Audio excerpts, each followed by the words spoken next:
Ikinabahala ng ilang senador ang epekto ng pagtapyas sa 2026 budget para sa programang Tupad na pinakikinabangan umano ng 1 milyong walang trabaho, underemployed o biktima ng kalamidad.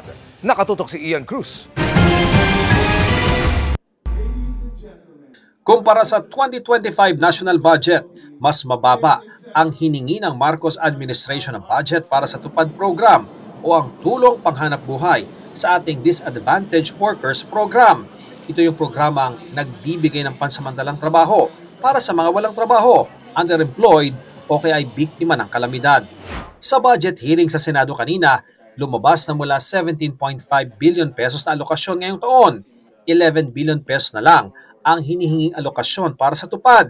Ang natapyas na 6 na bilyong piso, katumbas daw ng tinatayang 1 milyong benepisyaryo ng Tupad. To keep it simple, merong 4.2 million ang nakuha ng Tupad in 2024.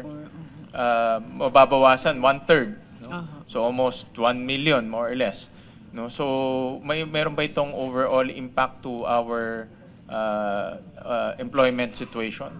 Definitely may domino effect ho yun. Not only in terms of the number, but in terms of the quality of intervention for our people who need us the most in times of emergencies and calamities. At pag sila po ay nawalang ng trabaho, meron ho kaagad nasasalo sa kanila at isa ho doon yung Tupad. Nababahala ang mga senador dahil kalahati pa naman ng mga Tupad beneficiaries ay mula sa mga lugar na nasalanta ng kalamidad. Noong nakaraan, may mga pumupuna sa Tupad program dahil nagagamit daw sa politika. Una nga ni Senador Rodante Marcoleta, may politika at hindi pantay ang pamamahagi ng Tupad gaya ng mga pinadaraan sa kanilang mga mambabatas. May mga party list daw dati na gaya niya na hindi nakakuha nito habang ibang mambabatas malaki raw ang alokasyon at base sa pagsusuri ng Commission on Audit, maraming kulang-kulang ang dokumento.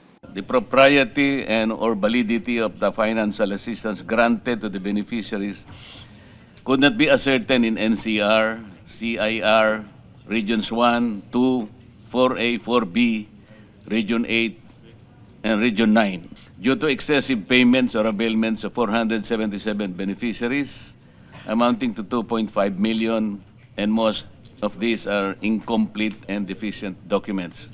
Sa bahagi po ng DOLE, dahil ang Tupad ay Cash for Work program, closely monitored po namin at meron po kaming pinatutupad na guidelines. Ina-accept po namin na amin tinatanggap na hindi naman po perpekto ang mga sistema, implementasyon ng DOLE. Subalit, gagaya po ng inyong mga mungkahi, amin mong tinatanggap yan para maging gabay namin. Para sa GMA Integrated News, Ian Cruz, nakatutok 24 oras.